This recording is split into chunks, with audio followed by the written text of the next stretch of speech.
पिछले 3 दिनों से आप सबके बहुत मैसेजेस आ रहे हैं।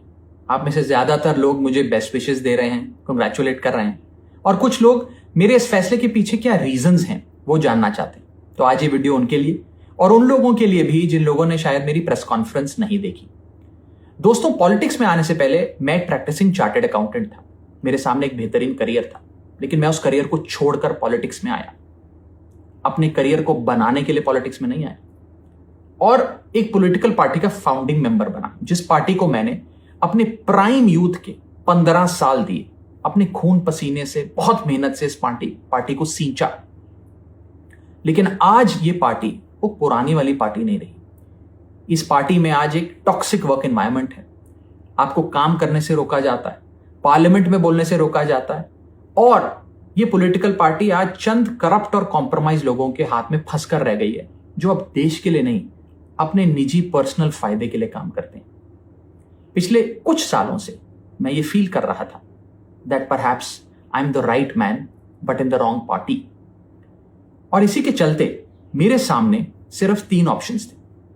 पहला ऑप्शन कि मैं पॉलिटिक्स ही छोड़ दूं, दूसरा ऑप्शन कि मैं इसी पार्टी में रहूं और चीजें ठीक करने की कोशिश करूं, जो कि हुआ नहीं, और तीसरा ऑप्शन कि मैं अपनी एनर्जी और एक्सपीरियंस लेकर पॉजिटिव पॉलिटिक्स करूं, एक और प्लेटफॉर्म के साथ, एक और पॉलिटिकल पार्टी के साथ जुड़कर सकारात्मक राजनीति करूं।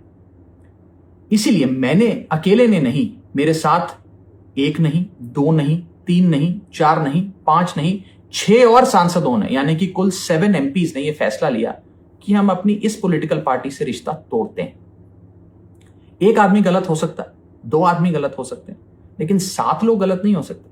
और वो अनगिनत लोग जो एजुकेटेड एरुडाइट लोग थे, जो इस पॉलिटिकल पार्टी के सपने के साथ जुड़े थे, वो तमाम लोग जो इस पार्टी को छोड़ के चले गए, क्या वो सारे गलत हो सकते हैं? आप ऐसे समझिए, आप में से जितने ऑफिस गोइंग लोग हैं, यदि आपका वर्क प्लेस एक टॉक्सिक प्लेस बन जाए, उसका एनवायरनमेंट टॉक्सिक हो जाए, तो आप कितना काम कर पाएंगे? क्या आप वहां काम कर पाएंगे? अगर आपको वहां काम करने से रोका जाए, आपकी मेहनत को दबाया जाए, आपको चुप कराया जाए, तो आप क्या करेंगे?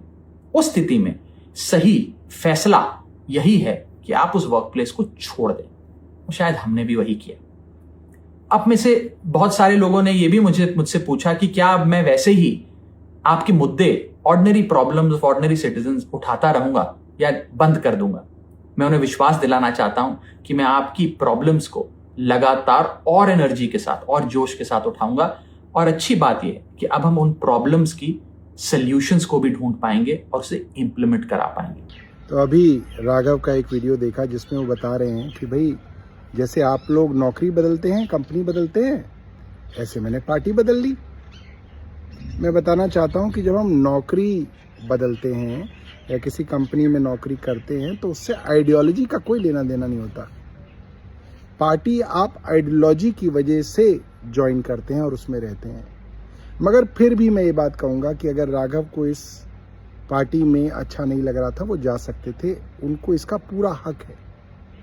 मगर आप कंपनी के अंदर भी नौकरी बदलते हैं तो 3 महीने का नोटिस देते हैं अपने मालिक को, अपनी कंपनी को, कि मैं नई कंपनी में जा रहा हूं और मेरे पास जो भी नॉलेज है उसका ट्रांजिशन करने का 3 महीने का समय है आपके पास, आप ये करा लीजिए, क्योंकि मैंने इतने साल इस कंपनी के अंदर नौकरी की है, तो मेरा दायित्व है ये सब करना।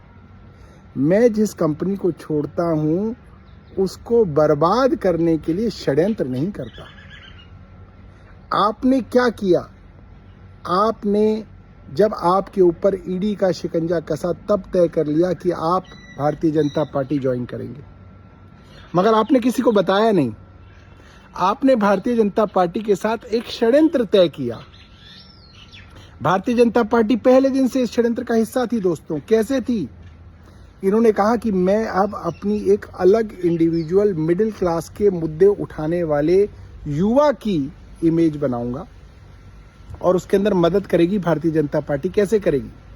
वो सारे मुद्दे जो बीजेपी की सेंट्रल गवर्नमेंट की पाइपलाइन में थे, चाहे वो एयरपोर्ट के ऊपर सस्ता समोसा बेचने का बात हो, चाहे वो ट्राई के द्वारा मोबाइल की जो रिचार्ज है उसके अंदर चेंजेस की बात हो, पैटर्निटी लीव की बात हो, या गिग वर्कर्स के लिए ये जो जोमेटो और स्विगी के वर्कर्स हैं, इनके लिए कोई काम हो, तो सेंट्रल गवर्नमेंट द्वारा ये बात शेयर की गई राघव को कि आप इन मुद्दों को उठाओगे तो तुरंत उनके ऊपर काम होगा और आपकी पॉपुलैरिटी बढ़ेगी, आपकी एक न्यूट्रल छवि बनेगी।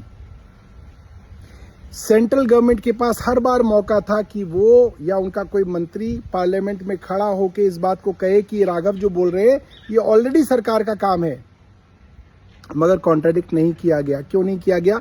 क्योंकि भारतीय जनता पार्टी की केंद्र सरकार के साथ मिलकर राघव षड्यंत्र कर रहे थे और राघव की इमेज बनाने के लिए भाजपा की सेंट्रल गवर्नमेंट काम कर रही थी। इसलिए मैं कहता हूं, आपको पार्टी छोड़नी थी, आप छोड़ सकते थे, लोग आपको गाली नहीं देते राघव, मगर आपको गाली इसलिए दी जा रही है क्योंकि आपने अपनी पार्टी के साथ, जिसने आपको सब कुछ दिया, आज आपकी शादी भी अगर हो पाई है ना, वो इसलिए हो पाई क्योंकि आप इस पार्टी के द्वारा राज्यसभा के अंदर मेंबर बनाए गए। आप एक राज्यसभा मेंबर थे, वरना कोई नहीं पूछता आपको। और आपने उस पार्टी से कोई भी नाराजगी हो आपकी, उसके खिलाफ आपने पूरा षड्यंत्र किया। पार्टी की राज्यसभा की पूरी टीम को तोड़ के आप ले गए, इसलिए लोग आपको गालियां दे रहे हैं। और कितनी ही आप दलीलें दीजिए, आपको लोग गालियां सही दे रहे हैं।